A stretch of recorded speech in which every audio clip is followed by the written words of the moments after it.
here to really give advice to other airlines, but you know, there was a time where you were also just a local hub in a small country, and not even a hub. And if you had said at that time, we have a business plan, we're going to stick to that, and we're not going to change anything, then you might not be where you are today. So, first of all, do you think airlines should continue to rethink their way of thinking? And secondly, are there airlines that you can see coming up as the new Emirates, as even threats to Emirates' position? Well, there's a number of questions there, John. Look, you're right. When we started the airline back in '85, we were faced by enormous aeropolitical hurdles. And we spent a lot of time trying to sort those out, which is what we did.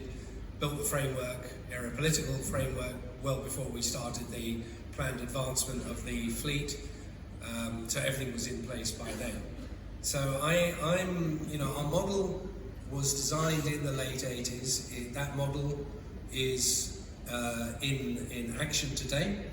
It's just scaled at a rate that we didn't think would be as big as it has become.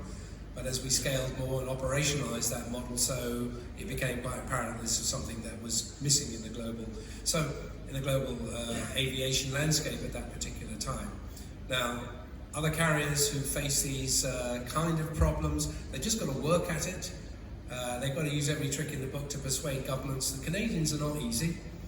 And there are a few others that fall into this sort of predeterminist model of thinking with regard to how you give access rights to carriers who might be considered to be depriving the national carriers of their rightful share. The fact that when we went to the German government and the French government and many other governments in the early days, the thing that was conspicuous by its absence was the very presence of their carriers in the markets that we subsequently went to. I'll give you an example. Oceania, Australia, New Zealand had been left by all the European carriers because they couldn't make it work. So when we went back into there, and we have an enormous operation there today, someone started to cry foul and said, well, you know, that you're taking our market. We said, well, you're not there to take it. They said, well, no, we have alliances now, and these alliances, they're meant to take that market for us, over Singapore or whatever. And we said, well, you know, actually there is another way, and that's what we're going to do, which is what we did. So, as far as other carriers coming up, emulating us or being better than us, well, bring it on. You know, nothing lasts forever. And if you honestly think that you've got it fixed, set like a jelly over the next 10 or 15, 20 years, think again. It's like everything in life. People can make a success out of things, others will enter the market thinking they can do the better job. Others, and many of those, unfortunately, will fail. For all sorts of reasons in our business, it's not easy, the barriers to entry are very high, and the ability to sustain a business model within the ever-changing landscape of our lovely planet, and we know what that's about, is very difficult.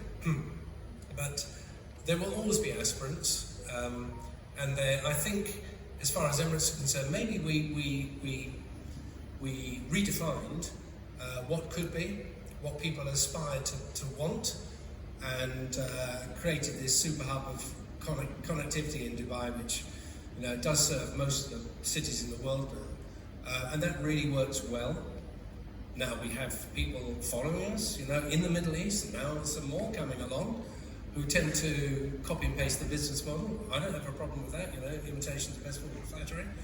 I see the SQ just announced fabulous suites in its new revamped 380 by the very designer I worked with when we did the same thing 12, 15 years ago. So in some respects, I sort of see our fingerprints there, but hey, that's life. If they reckon they can activate a model that's going to do what we do, good luck, because, you know, the population of the planet continues to grow. We know that travel is hugely aspirational.